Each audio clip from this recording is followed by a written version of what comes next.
What's up, my peoples? What's up, my peoples? Dr. Life, in the business of saving lives. First responder, responding to man-made disasters.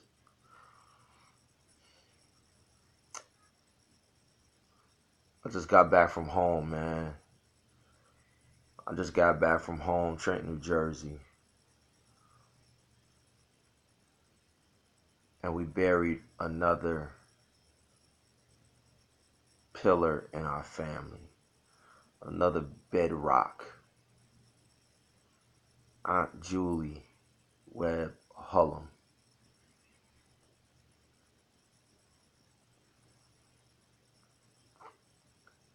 And it's crazy when you come from a family like I come from, where the family is so huge on each side. My mom's mother was a group of 10 siblings, and to see her whole generation pass away, like all 10 of them are gone. And then to see my mom's 10, so my grandmother, Evelyn Webb, was a sibling of 10, and then she had 10 children of her own. So my grandmother and all her brothers and sisters passed. But then my mom's generation was holding it down for the family. And then to see that generation of first cousins, my mom and all of they first cousins, witness 4 of my mother's siblings pass. And they're ranging, of course, in age from I think Aunt Sheila got to be mid-70s. And Aunt Julie was the baby. Aunt Julie was the baby. I think Aunt Julie was like 64, 62, 64. So my mom, Aunt Julie, Uncle Bub, Aunt Diane, 4 out of the 10 gone. So of course, our generation, we're in the prime of life. The oldest children of those 10 and all of our first cousins and second cousins, we have an army of our children, and then our babies done started having babies. We got an army of an army of an army. And that's just 1/4 of my family in Trenton. All 4 corners of my family are in Trenton. That's 1/4. That's the Webbs. When you look at the Wilsons,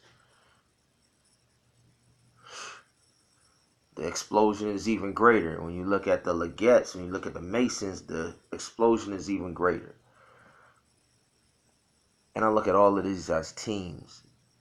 These are teams. The bedrock for one love. We know what love is. We know what one love is. We know what it is. And we know when we go outside of the bedrock, when other people try and give us counterfeit.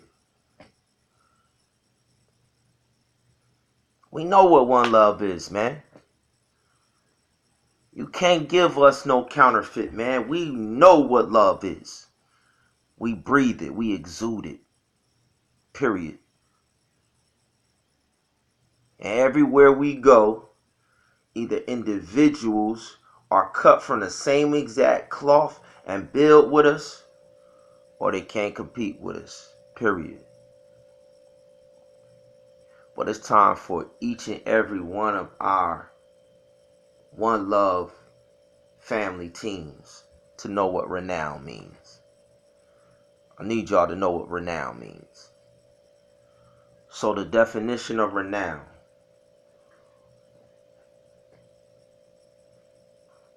the counterfeit to renown is fame, fake, artificial, empty, self-gratifying fame.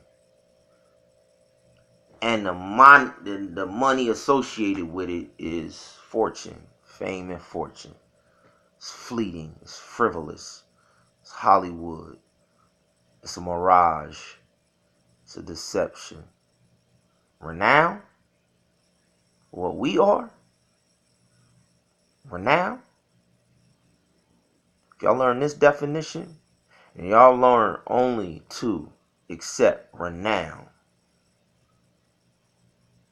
only to aspire to sow renown. It's two places that are known for spreading love. It's two places. Once again, going to the team concept. Biggie Smalls said, "We spread love. It's the Brooklyn way. We spread love. It's the Brooklyn way." And then down in Philadelphia, Philadelphia is known as the city of brotherly love. They got a park in Philadelphia called Love Park. They had a park in Philadelphia. But you know the craziest thing that connects Philadelphia and Brooklyn on the championship level? There's one thing that connects.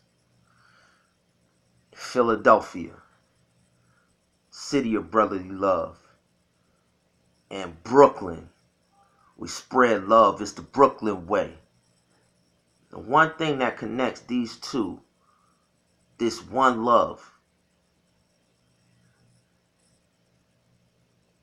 is a team, New Jersey Nets.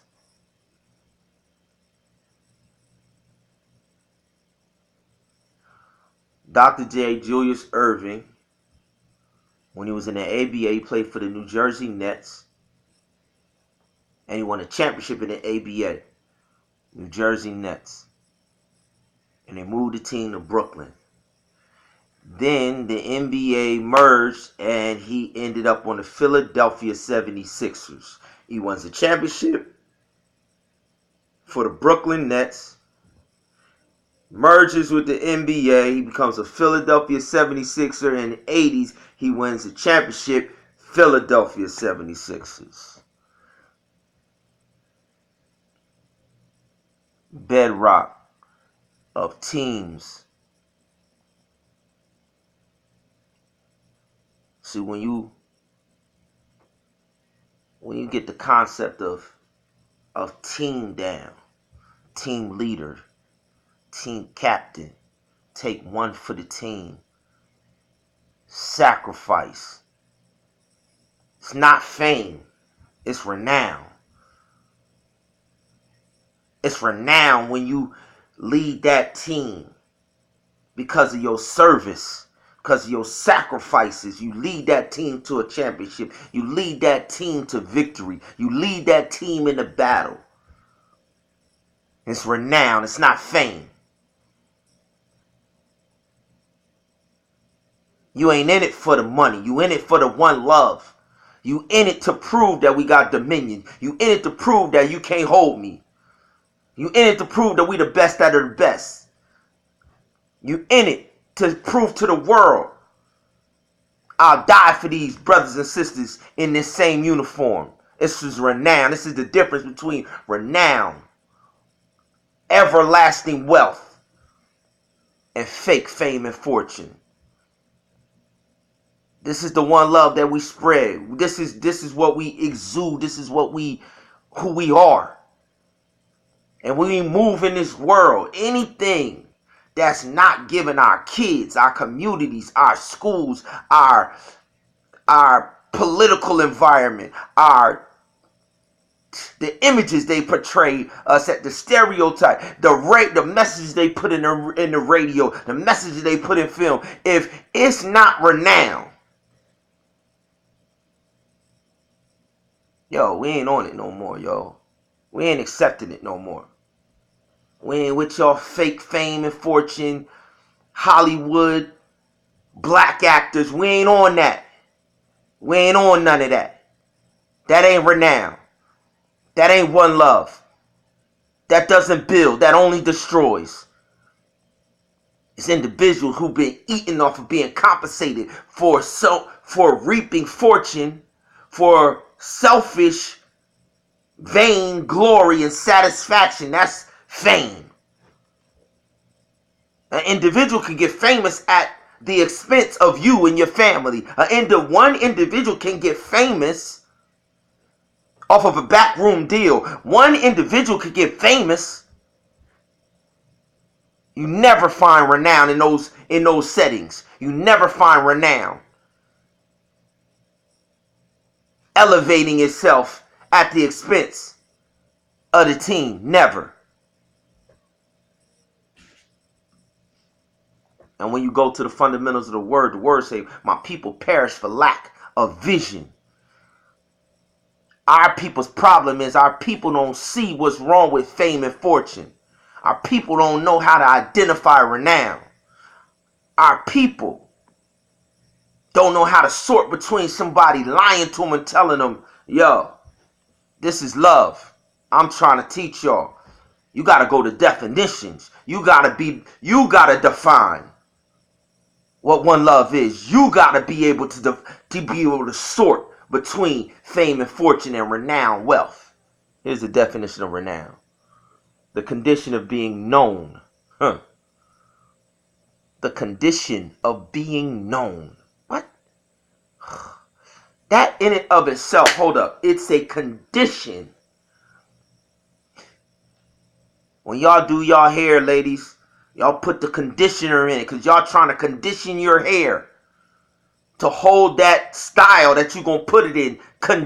The condition of being known. You know what known means? Fully known? These are terms that's only used in marriage.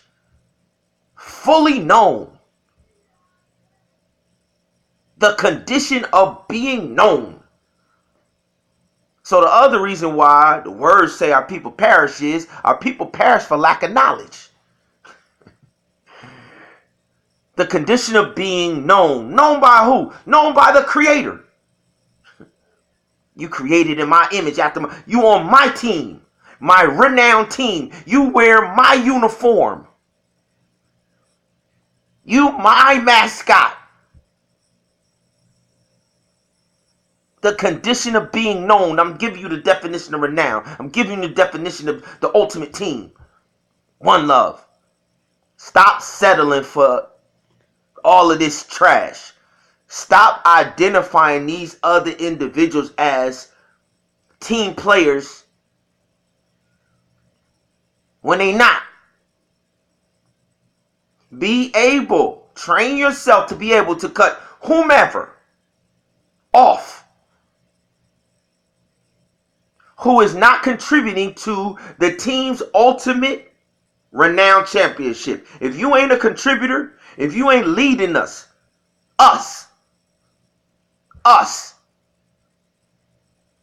second, third, fourth string, us, to the championship.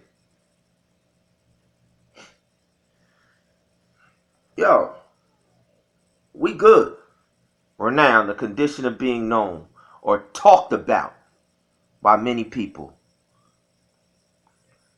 The dopest definition of renown, you can find it in the word. The dopest definition of renown, you can find it in the word.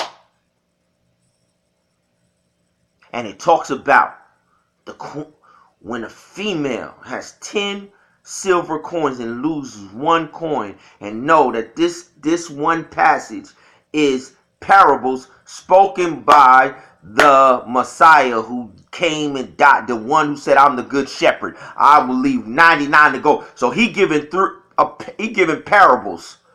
He given 3 parables. And he did 1 for the Father, 1 for himself, 1 for the Holy Ghost. In a series. He did 1 for each member of the Godhead. About how each member of the Godhead feels about the lost. So when he got to the Holy Ghost, he said when a woman has 10 coins, silver coins, and loses 1, she will sweep the whole house. A renowned cleaning. Top to bottom, she ain't gonna miss nothing. And when she finds the coin, she calls the whole community, the whole hood. We partying. Yeah, I got 9 other coins, but I found this one precious. Turn up. Then he said, identical. It's identical. He said the same thing happens in heaven. Hold up. So the definition of renown, you could chase fame if you want. Fame is only earthly. And it ain't even all-consuming earthly. Or you could be famous in Chicago and nobody know you in Las Vegas. You could be C-list famous in Detroit and nobody know who the heck you are in Miami. Renown? When you're renowned, the definition of renown is all-encompassing, on earth as it is in heaven. Every being in glory. Every being in glory stops and is led by the Lord of hosts, singing the praises of the one that was found. Of the one who came to their senses. Of the one who played a role on the team and led the team to the championship. Took one for the team. Sacrificed for the uniform. Instead of padding the stat book. Instead of trying to get into the personal individual Hall of Fame. Nah.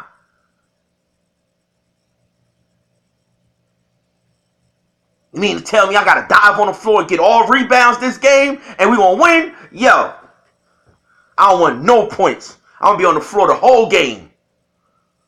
Renown.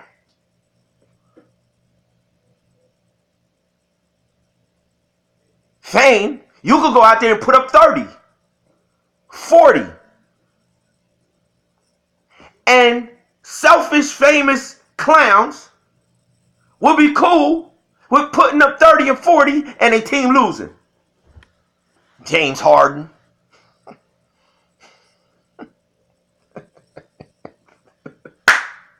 These clowns would be happy putting up 40. Yo, I'm a Hall of Fame. I'm James Harden. I wear the beard. Won't see no championship podium. And they good. This is what you got in your community all day, every day. This is what you got teaching your kids all day, every day. This is what you got calling themselves your politicians. I'm trying to get y'all to understand. Listen, man, you got people all around you claiming that they on your team and they out for fame and fortune. And when you play on them teams, the word of God tells you grievous wolves have already come in amongst your team. Grievous wolves have come in amongst your team. And they ain't there to help your team win. They there to choke out everybody with the uniform on to get the same 30 pieces of silver. They want the same Judas hookup. I don't know why our people can't understand, man. You in the very last days of Earth's history. And everybody is either on the Judas hookup or on the Paul, all things to all people. So that by all means I might save some. What? There's only 2 roles going down right now. It's the Judas hookup or it's the Paul, all things to all people.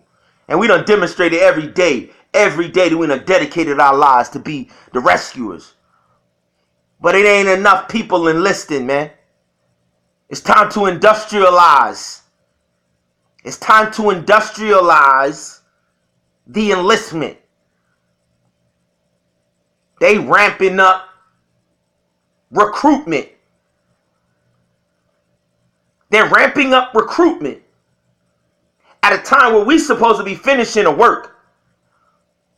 Which means when they're ramping up recruitment on the wrong sideline, yo, some people going to unnaturally lose their life for no reason.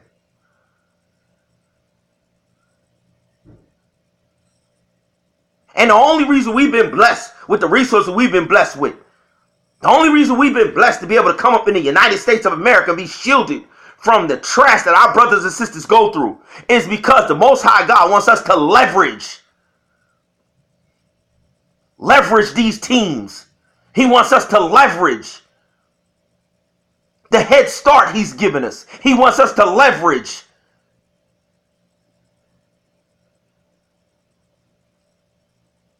the multiple years that he gave walking in his shadow, under his wings. 12 disciples got to walk in the shadow. Walk. Unfettered access to power. Listen, simply for the task that laid ahead. You come up in the United States of America sheltered. You come up without civil wars raging all over. You come up without all of these embezzlement. Listen, man, every single one of these nations in Africa got embezzlement going on, where they got gold, diamond, iron ore, rubber, and they in the poorest, most dilapidated. Listen, man, you come up sheltered from that simply to leverage these teams. Not to chase fame and fortune. You've been groomed to settle for fame and fortune, for American Idols, and we trying to re-groom our people. The bridegroom cometh. He got to have bridegrooms in his image, grooming his people to be ready. This is a team sport. Renown. I'm going to give it to y'all one more time. It's the condition of being known. Before he went to his daddy, he said, "It's finished, Pops." John 17. I know you. You know me. I am in you. You are in me. And I am in them.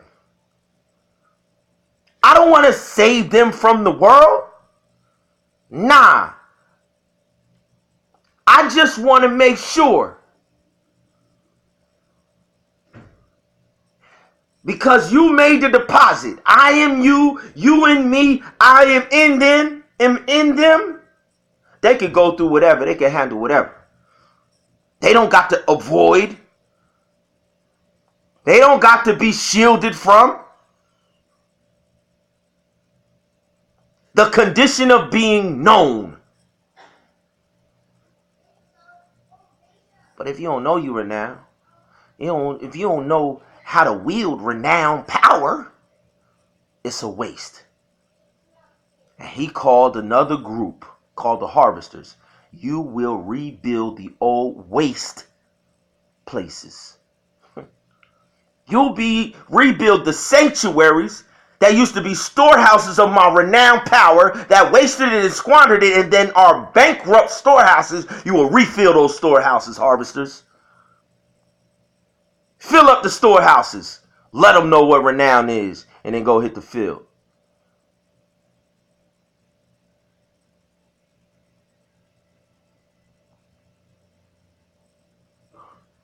Let me show you what it looked like in real life. I'm going to show you what it looked like in real life. How they artificially have programmed us to believe an artificial fake narrative of superiority, excellence, dominion, success. And it's always the European image. It's always the European image. Because he knows that the whole world buys into that the European way is the superior way. And if we follow that way, we all gonna waste. We all gonna waste the root renown, because the European way is definitely not. It's definitely not the root model and example that he gave. He said, I have not come to call the righteous but the wicked. First to the Hebrew, then to the Gentile. The European is the Gentile. So let me show you in a team setting.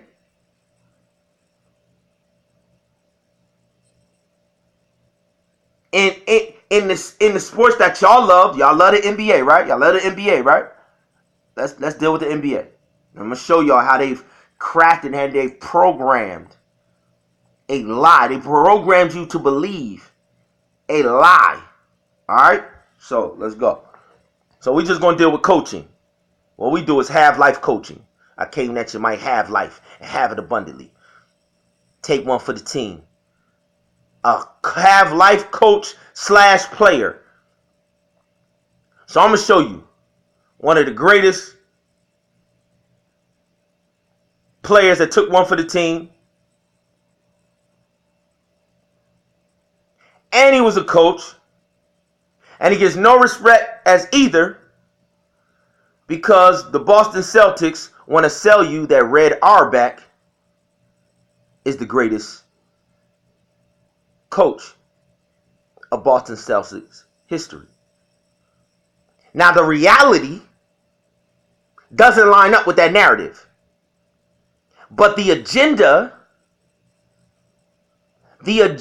of these entertainment mediums is to push a false narrative of supremacy that you buy into and undercut your own dominion, your own renown. Here, let's look at it. Let's look at it.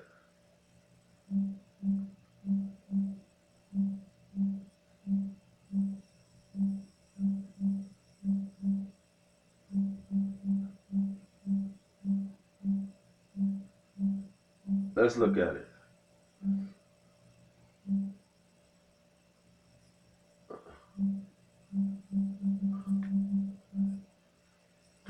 His name is Bill Russell. He won 13 championships as a player. He won 13 championships in total. Let's put it like that. Well, one of the years he was a player / coach for the Boston Celtics. Player / coach and took him to the championship. Yup, you heard me.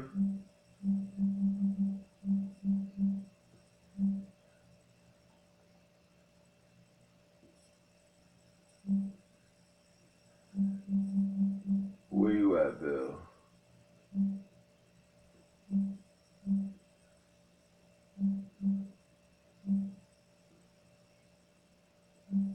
All right, check this out.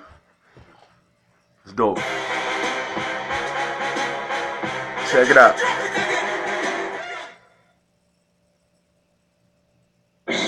Are you going to tell me? No. All right, so check it out. Watch this. This is dope. Super dope.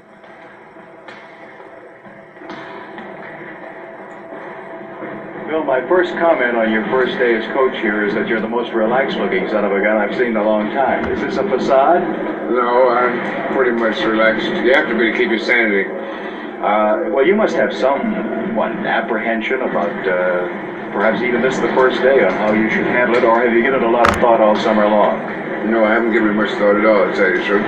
You're just going to play it as it comes along? Yes, maybe I'm doing it the wrong way, but I'm treating coaching the same way I treat playing. I don't do it in the summer. Have you decided at all on who you might name as a captain? Yes. Are you going to tell me? No. Will you have an assistant coach? It's been rumored that you might. Well, I've been thinking very seriously, but I think I probably will. Would it be the same person whom you're going to name as captain? No. How about as coach, when it gets in the late moments of the game, and the game, as always, is revolving around Bill Russell, the player, what does Bill Russell, the coach, think about at that moment? That is the only thing that worries me. Is because I figured there'd be three things to do. To play, try to substitute and figure strategy. And I've had a tough enough time playing, so this is the only thing that bothers me about the job. How about predictions? Arnold was always very confident going in. He'd say we'd win, and you just keep on winning. Now you're in a position of taking over for the first time, a long string of victories. Do you want to make any predictions? Well, I'll make a qualified prediction. All right. That if a couple of things that I'm depending on develop, at least one thing that I'm depending on develops, and we don't have any key injuries, I think we'll win it going away. Boy, I hope so. We'll win it going away. And I'm almost positive they won the championship this year too. He's a player and coach. Mind you, 13 times he won the championship. This name, Bill Russell, 13 times. Michael Jordan won only 6. He never coached nothing. Never coached nothing. And then don't try and give me, it's because the era he playing in. This dude won 13 championships against Wilt Chamberlain. Hold up. Wilt Chamberlain? Yeah, this dude was mopping up Wilt Chamberlain every year. The same Wilt Chamberlain. I'm just going to let you know how fake this narrative and how deep this program goes, that they want y'all to believe in everything that y'all consume and all this entertainment in this artificial white supremacy. So the NBA and the college and all of that, high school ball, they say it's amateurs. You can't get paid for the amateurs. You can't get paid for high school. You can't get paid for college. The same Wilt Chamberlain who Bill Russell was beat 13 different times was playing ball at 16. Pro ball at 16, getting paid. But because he was so young and he was so dominant, they made him play under a fake name. That's called cheating.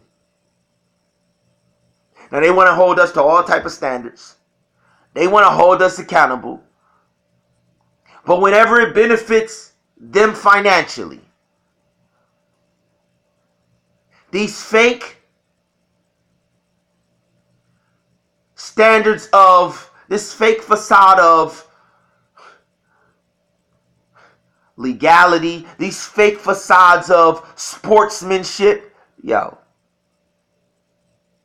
whenever they need to go under the table and do some dirt, they do dirt. Whenever they need to go under the table and pay a athlete to come to their university, they go do it. Everything is designed to undercut us from having a financial seat at the table. The term alone, amateurism, the business model, only exists here and only exists in the sports where we play at. I'm trying to get y'all to understand. And it's so many people from our community who have contributed to building the system and maintaining the system, and who have received fame and fortune from implementing the system and keeping our people in this perpetual cycle. That is a lose, lose, lose for everybody on our side and everybody else on everybody's side. No, none of the rules apply. None of the sportsmanship apply. Only the individuals who could benefit from being paid what they're worth. That's called one love. That's called love. That's called love. When you value me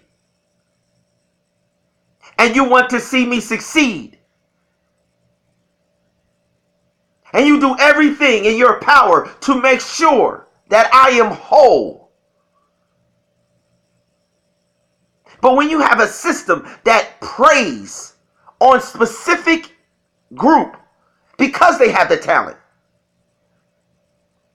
and then you have laws written, this is top to bottom.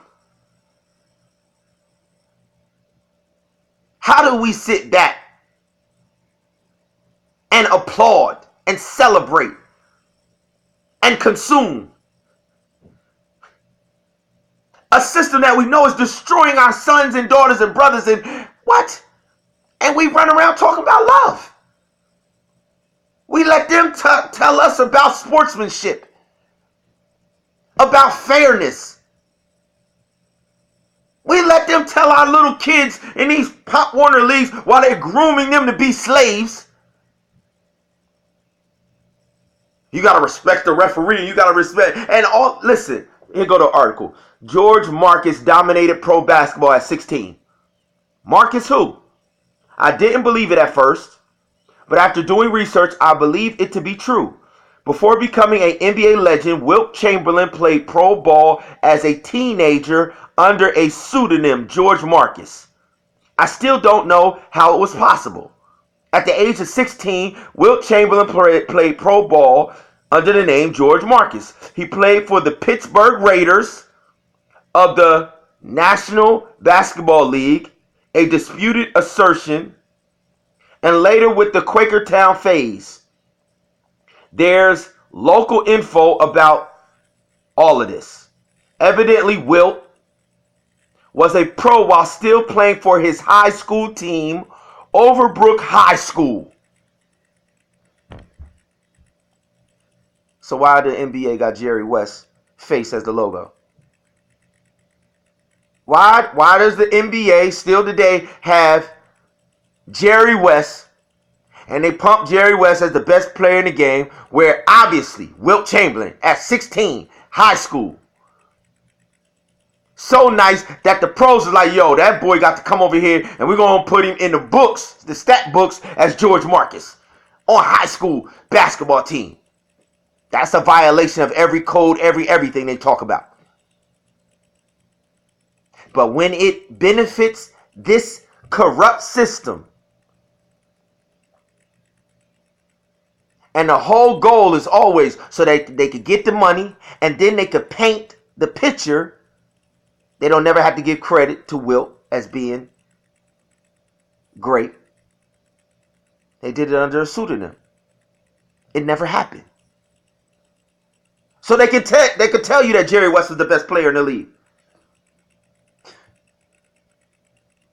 They could tell you that Ray Auerbach was the best coach. Listen, man. These cats would not even be in athletics, in sports at all if they wasn't in this country with us. They don't play the sports like that in Europe, nowhere else in the world. The only reason why they're here and they're playing on the level is because they're all underneath us. Go do it somewhere else.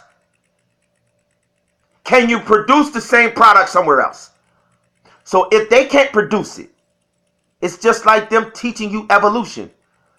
If they cannot produce their scientific theories, how's you letting them teach your children that? You got a right to teach the truth to your children when they teaching lies that they can't even reproduce. So if you claiming dominion, but you can never prove dominion, then I got to come and I got to own the financial purse strings, and I got to erase generational curses of poverty off of this artificial fake system that you created. And I got to challenge you to step on the dotted line or step on whatever that you claiming that you're superior to and prove it. Otherwise, because I know all of my life I done proved it. I know all my life I've been coaching people to championships. So I need to reroute them finances to these championship teams that I'm playing on. Because they babies are starving, and they shouldn't be starving when they the best in the world at what it is we do. And you ain't going to tell the world that what we do is amateur and they make trillions of dollars off of it? Nah. And what's not going to happen also is our community's not going to keep sitting back and rewarding them for these double standards. You're not going to keep rewarding them for putting our young people in a position to the only thing that they have left for them is a concrete jungle filled with crime. And then you want to sit back. You ain't never going on no block and trying to remove and transform and break the shackles of the fake system that they put in place. But then you got a nerve to agree with them when they spinning the narratives on these news channels, and when they spinning the narratives for politicians, and they spinning the narratives trying to get into the White House. You got a nerve to reward them. What? So you gonna reward their brothers and sisters when they set up franchises in the neighborhood and continue chattel slavery? You're gonna reward their politicians when they come and they get into political office, and then write laws against them to make them have to go into the NCAA for 3 years only in football and basketball. You can't turn pro until you're a certain age. Where else do they tell any other people that? This is called slavery, y'all. In a place that claims to be the land of the free. You understand why I'm trying to define renown, define one love?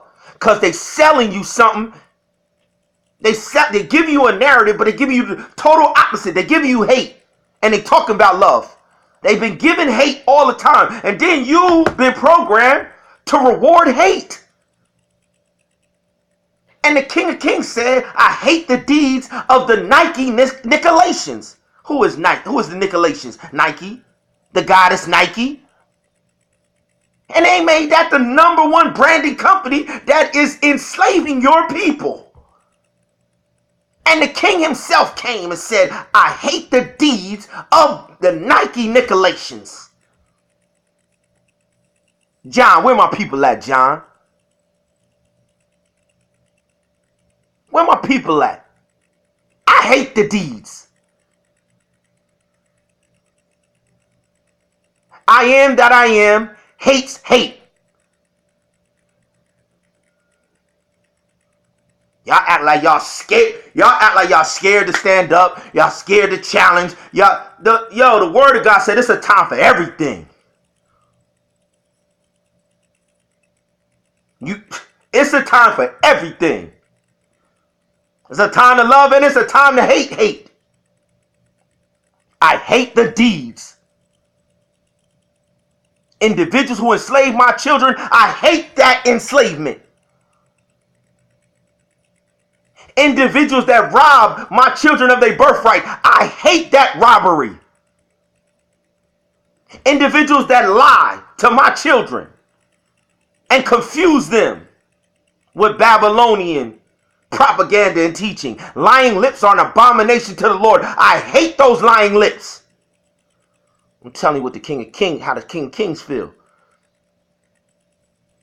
So if the King of Kings feel that way, how is children supposed to feel? How is team in his uniform supposed to feel? Same way. I can't never play for no coach. If my coach got an intensity level, if my coach got a mentality, if my coach got a vision, and my coach know what it takes to beat this team, and my coach calling out a play, I can't get out there and run different plays. I could try, but you know what's going to happen? If he worth anything, if he anywhere near where Bill Russell was when he was a player and a coach, my black behind going to be sitting down on the bench, and I should be. Better yet, if you on my team, and I'm running a play, and you not, yo, I'm going to tell you nicely one time. Play your role, bruh. I'm going to tell you nicely one time. Listen, I'm not losing to nobody that I know we should crush. We not taking no losses when we supposed to be having dominion. And if you're the weak link, because you looking to showboat, or you looking to shine, or you looking to impress somebody in the stands, yo, you need to go do that on another team, bruh.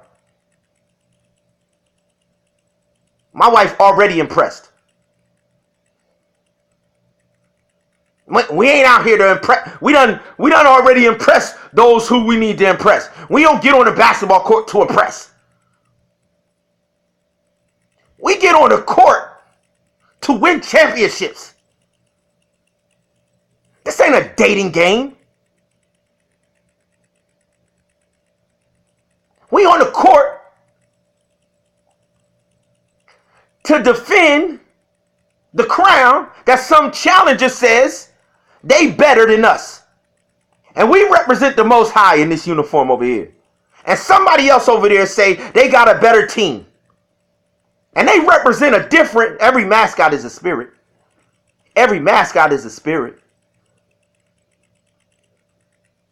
We represent the Most High over here. Philadelphia, brotherly love. It's only one other spirit to represent. And these individuals trying to challenge the crown and challenge the throne. So if you on our team, they can't put amateur on our team. So if you are an amateur, you're on the wrong team. Because everybody who I play with got the same mentality. I've never been on the team. I have never been on a team where my brothers and I've never coached a team. I coached a team of women. Yo, these women is better than half of y'all dudes. All day. Yo, them women was locked in. You call a play, they run it. Sacrifice, dive on the floor, take charges.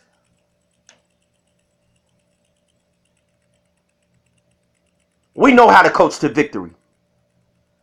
We know how to win. And for all across the country and all across the world, our people to be losing the way we losing, it is embarrassing. It's a sin and a shame before God. And the whole reason is because they've artificially manufactured these fake, phony, artificial entertainment mediums. And we're just sitting back. We're fans of everything that is destroying the team that got called to finish the work.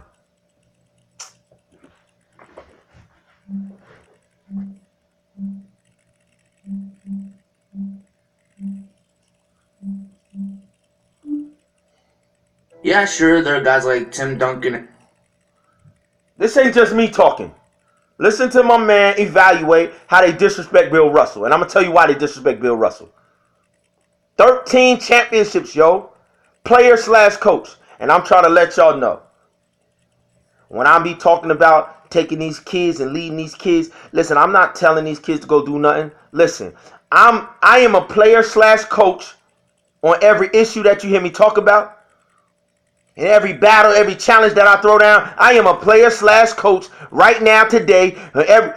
Boxing realm, track and field realm, football, basketball. Listen.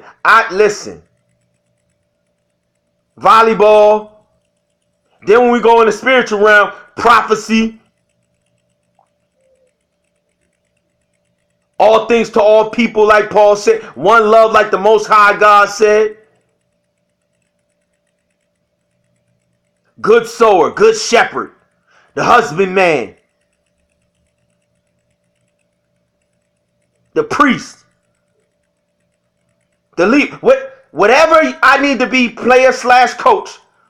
Because if I'm going to be coaching some shorties, if I'm going to be coaching a 22-year-old and a 7-year-old to have life victory, oh, you better believe I'm going to walk the talk. And listen,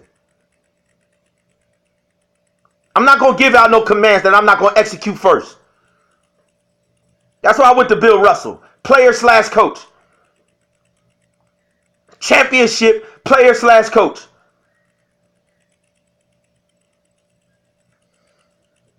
Yeah, sure, there are guys like Tim Duncan. And this is what we need across the board. Where every male. Hold up. Look. Listen to these quotes. Not top 25. Talk about Bill Russell is not top 25. 13 rings. Is there a more overrated athlete in their sport like Bill Russell in the NBA? Overrated. I just told you Wilt Chamberlain was dominating the whole basketball scene at 16. And Will Chamberlain and Bill Russell crushed, got his 13 rings over Wilt Chamberlain. Overrated?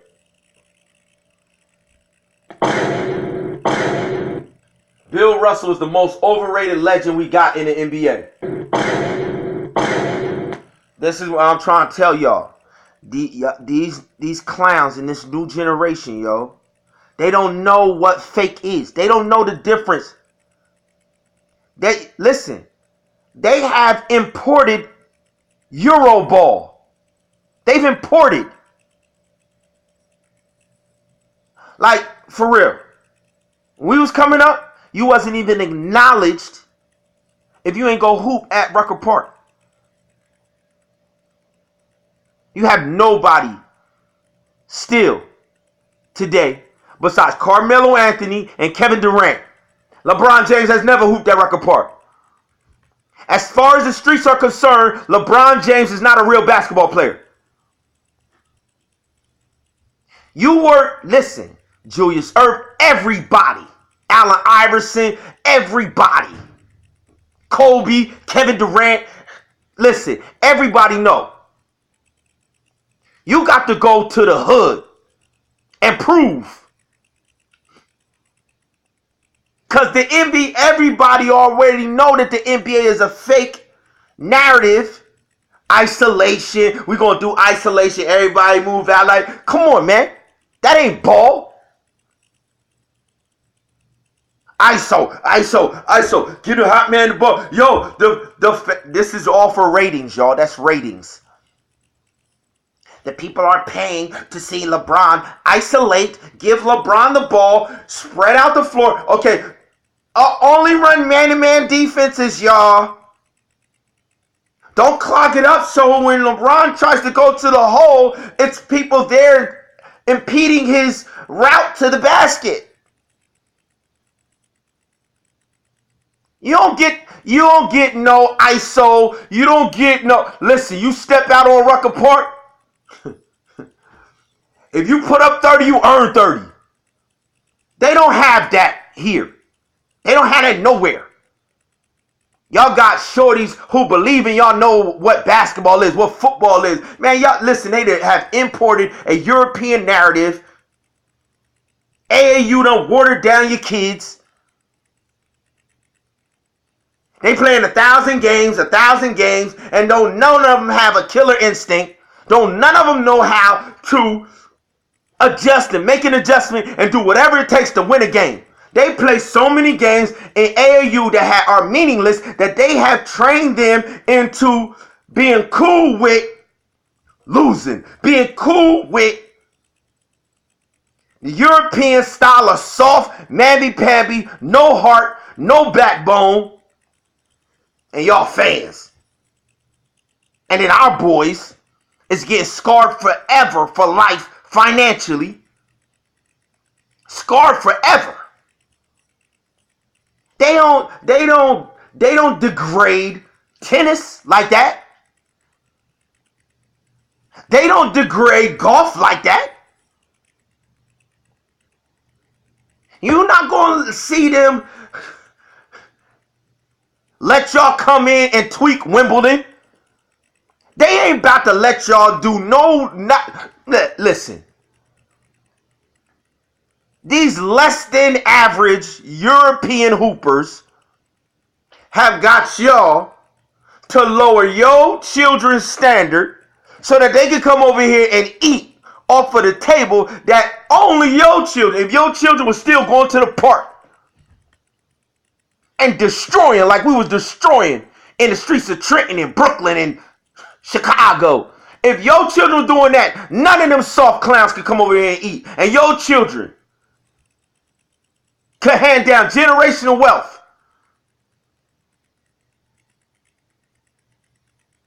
It's called waste. And if you think it's happening financially, everything is tied in spiritually, yo. All of this is spiritual. All of this is spiritual, yo. Ain't none of this secular. It's all spiritual. It's a spirit behind this. Bondage. Tell Pharaoh to let my people go so that they can worship me. The bondage is to separate you from worshiping, and the very first thing that the Most High God requires in worship is for you to bring the first fruits of your hand to Him. He says, don't even come if you empty-handed. Don't even come. This is spiritual. It's spiritual. It's bondage. Tell Pharaoh to let my people go. And all of your black Greeks, this is how they come into our community. And these D1 schools who would never come into our community, because they have a pipeline of these black Greeks that leave our communities and then go and get initiated into they use those black Greeks. So when the coach want to scout a new recruit that's coming up in the little leagues and junior high in those inner city neighborhood, they not going to come down there. They're going to use them black Greek sellouts. They're going to use the Judases who got more allegiance to an institution that's extracting and enslaving our people, got more allegiance to some fake phony brothers, some fake phony Greek letters. Greek society been dead. Rome been dead.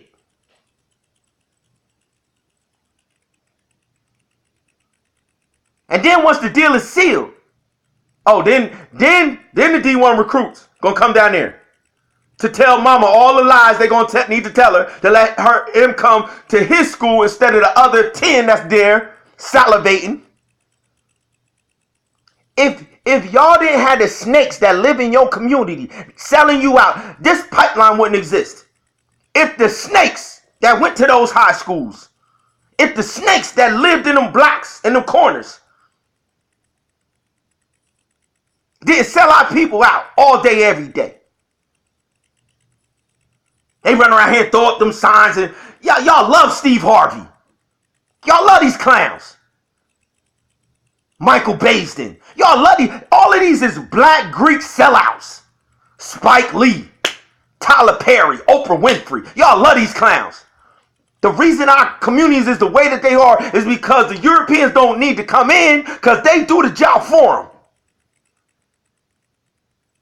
And y'all reward them. And then your children, because nobody got nothing to say against them, our children think when they go off to college, they supposed to do the same thing.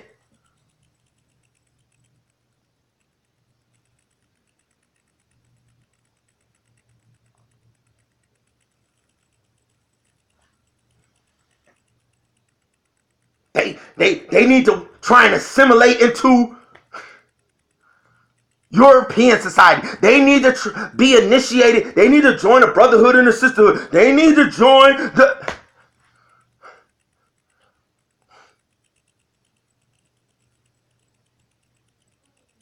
We putting a stamp of approval. It's called acquiescence. It's called acquiescence. When you don't have, the Most High God said rebuke them. He said rebuke. Had nothing to do with the worthless deeds of darkness, but expose them. In another passage, he said rebuke them. He's saying that so the little ones that's looking, the little ones that's being recruited, the little ones that's being deceived, the little ones that's being led astray. I started off telling you, the renown is when one lost silver coin. The lost, we got 1 million lost. We got billions of lost. Renown is when one silver coin is lost, she sweeps the whole house. Ain't nobody looking, Ain't nobody looking, Ain't nobody sweeping. Nobody,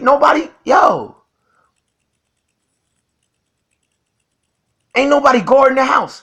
Our coach used to tell us, when we take a shot, When we take a shot on offense, yo, if we wasn't breaking our neck to get back and guard the paint, yo, we would run till our tongues fell out. Yo, if anybody on the squad shot a shot and we wasn't breaking our necks back 5 deep to guard the paint and set up the defense, he said guard the house. Let a shot come. Listen, even if I was in a deep corner, I ain't even get the pass.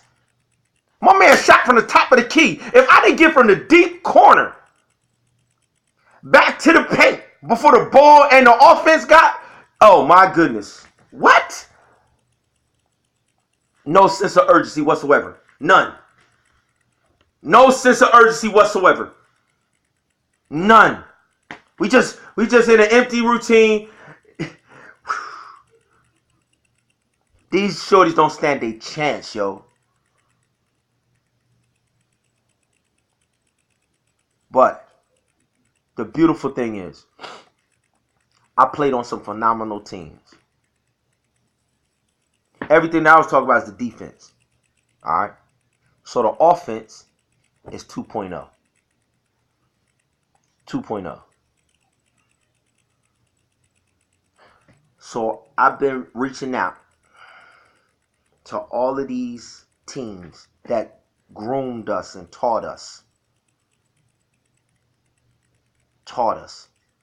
from our middle school institutions. We had a basketball team on our middle school that was traveling all up and down the East Coast. We went to Philadelphia, played against Larchwood Elementary. We went to Newark, New Jersey, played against Trinity Temple. Yo, we had a middle school basketball team in Trenton, New Jersey at Mount Sinai Elementary School. And the king of our squad, Sean Collins. Yo. When I tell you, Sean Collins and the rest of this squad, all we had to do was figure out our role. This is what I'm trying to tell y'all, yo. I learned from early. Yo. And when you got a Sean Collins that could do everything, you just got to find out what you do phenomenal and just do that. Whether it be defending, whether it be when you got a Sean Collins on your team, when you got a Lord and Savior, when you got a Holy Ghost on your team. What? Your only job is to find out what deposit of talents and resources he's giving you for this team and just do it to the fullest. Till you ain't got no strength, till you're out of breath, till you whatever. Just do that thing. If it's rebound, homie.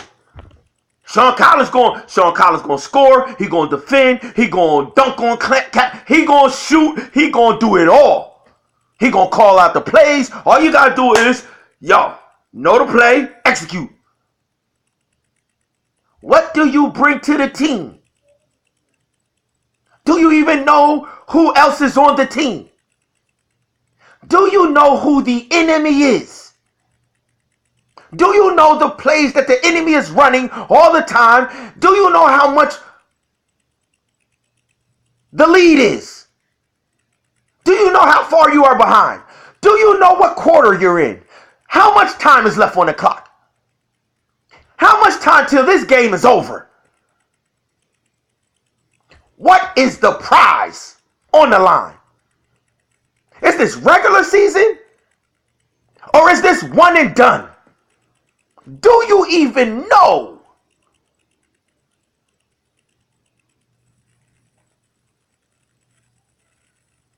When you walk in the gym, do you know who your assignment is to guard? Do you know their strengths and their weaknesses? Do you know your strengths in comparison to their weaknesses and how you can take advantage in the layup line? In the layup line. I knew every person on the squad that I was playing against. I could tell in the layup line. Before the game, listen, in the layup line, I'm not even focusing on our layup line. I'm watching the opposing team Do layup lines. I know who can't dribble. I know who can't make a layup. I know who can't shoot. I know who go to the right, never to the left. I know who go to the left and never to the right. I know who is slow. I know who is fast but can't box out. Listen, I done scouted the whole team in 15 minutes of layup drills. And the moment that they tip the ball, I done put up 20 points in the first quarter and they don't even know how. Listen, I just watch these clowns in the layup line.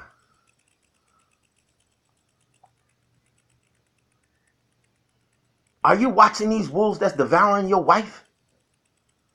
Are you watching these wolves that's devouring your finances? You ain't seen this play run against you before?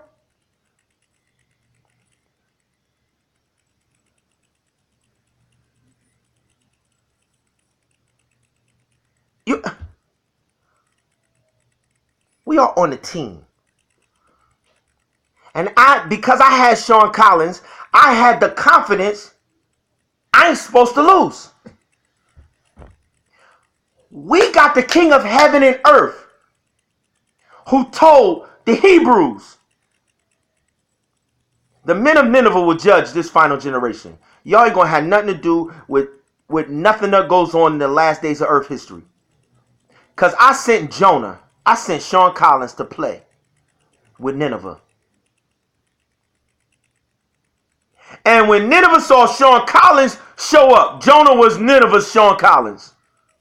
Nineveh went to the championship and won the championship and never looked back. And you got the creator of Sean Collins. You got the creator of Jonah here. And every day you trying to kill me. You ain't going to have no say in the final days of Earth's history. The men of Nineveh, who when somebody lesser than me, the King of Kings came, they responded to someone lesser than me. I've been doing this work, fighting for these lives and winning. Because I see the value in those who the Most High has put in my life. Oh, ET not going to come into my circle and I'm not going to put up 30 every night. D Green is not going to come into my life and I am not going to put up 30 every night. There has not been an individual on a team that has come into my life that I haven't extracted every single purpose that the Most High intended for me to get out of playing on that team. And anywhere we go, not because of me, because of what I see in the individuals that he allowed me to align myself and put a uniform on with. When I got to Chicago, it was like 16 couples I had never in my life. I'm even talking about at Oakwood. I left Oakwood University, 25, 26-year-old married, 2 kids. I got to Maywood, Illinois, and it was like 12 to 14 other married young couples. Same age group. Same fire.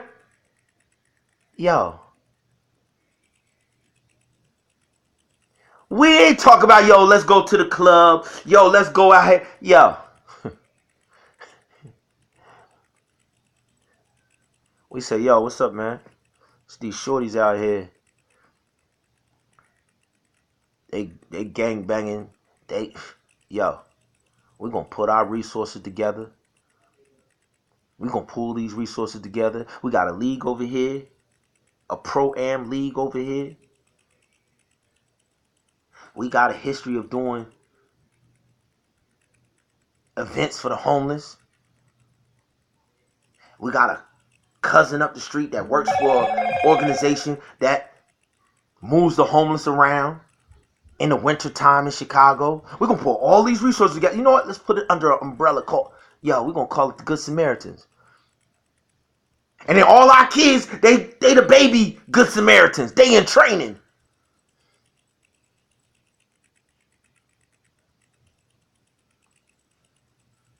So the offense. Same thing at Pine Forge Academy.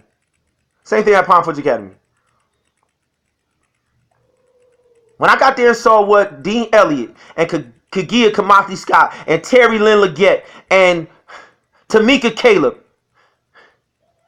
Sean Payne, Norman Miles, Sheila. Yo, these cats was going all over the country. Tyler Perry didn't even exist then. Listen, they was going all over the country, singing on the highest level, doing plays on the highest level, performing on the highest level.